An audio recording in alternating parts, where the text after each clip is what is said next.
Once risks are identified and assessed, the next step is to develop strategies to mitigate them. Risk mitigation involves taking actions to reduce the likelihood or impact of a risk. Here are some common risk mitigation strategies. 1. Avoidance. This strategy involves eliminating the risk entirely by not engaging in activities that could lead to potential threats. For example, an organization might choose not to store sensitive data in the cloud if it perceives the risk of a breach to be too high. 2. Reduction. Risk reduction focuses on lowering the likelihood or impact of a risk through various controls and measures. For instance, implementing firewalls, encryption, and regular software updates can reduce the risk of a cyber attack. 3. Transfer. In some cases, organizations may choose to transfer the risk to a third party. This could involve purchasing cyber insurance to cover potential financial losses from a breach or outsourcing data storage to a secure, reputable third-party provider. 4. Acceptance. Sometimes the cost of mitigating a risk may outweigh the potential impact, leading an organization to accept the risk. For example, a company might decide that the risk of a minor data breach is acceptable, given the cost of additional security measures. Lastly, 5. Contingency planning.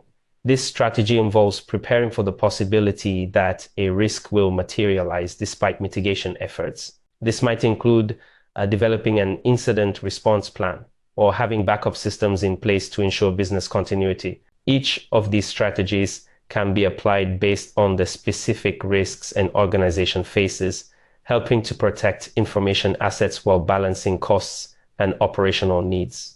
Finally, let's discuss how to develop a comprehensive risk management plan. A risk management plan is a formal document that outlines how an organization will manage and mitigate risks to its information assets. Here's how to structure a risk management plan. 1. Risk identification. Start by listing all identified risks, including their sources, potential impacts, and any related vulnerabilities. 2. Risk assessment. For each identified risk, include an assessment that evaluates its likelihood, impact, and the organization's tolerance for that risk. This section might also include a risk matrix or other tools used during the assessment process. 3. Mitigation strategies. Document the specific strategies chosen to mitigate each risk.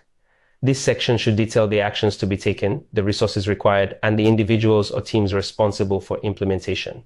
4. Implementation timeline. A risk management plan should include a timeline for implementing the mitigation strategies. This ensures that high priority risks are addressed promptly, while lower priority risks are managed over time.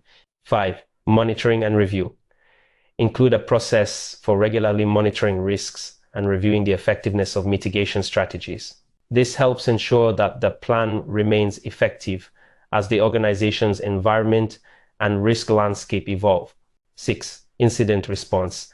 Incorporate a contingency plan for responding to incidents if risks materialize despite mitigation efforts. This might include steps for containment, recovery, and communication during a security breach. 7. Documentation and reporting. Finally, the plan should outline how risks, mitigation efforts, and incidents will be documented and reported to senior management and other stakeholders.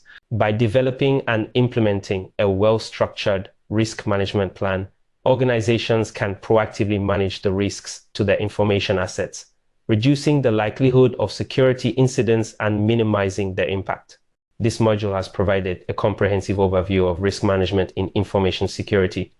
We began by understanding what risk means in this context and moved on to explore various risk assessment and analysis techniques. We then discussed different risk mitigation strategies that organizations can use to protect their information assets. Finally, we walked through the process of developing a robust risk management plan.